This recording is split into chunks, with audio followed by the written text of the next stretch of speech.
Përshëndetje Gjabil. Përshëndetje pa. Si e? A e mirë? Mirë, faleminderit. Kështu kur medikant kështu thon vetur, ala më mirë, edhe kështu. Shoshni. Po, bisedë në vetur. Si është ekonomia në Maqedoni? Aha, ekonomia e Maqedonisë është e çuditshme.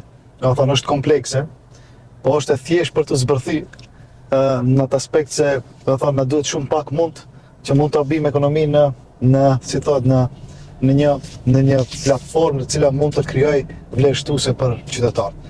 Po ama nëse analizojmë parametrat ekonomik ne për këto prej pavarësisë nëse mund ta them deri tash, edhe pse kemi pas shumë ndryshime, do të thonë, kaluam për një vend i tranzicionit, për një vend të luftës, marrëveshje e Ohrit e tjerë, përsëri ekonomia, ne arritëm këtë ekonomi ta kemi në një mënyrë lineare, do të thonë, nuk ishte diçka që mund ta ndrojë ekonominë të ketë një farlloj, hajtë të themi, një farlloj ngritje shumë të shpejtë, që mandej edhe të fillojmë vazhdim. Mbetet ajo e njëjta, unë çfarë përmendi, ndoshta për ato 35 vjet, një herë ose dy herë kemi pas rritje ekonomike më shumë se 3-4%.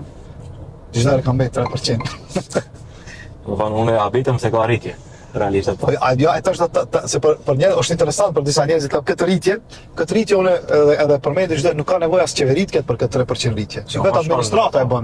Edhe njerëzit privati. Qytetarët, njerëzit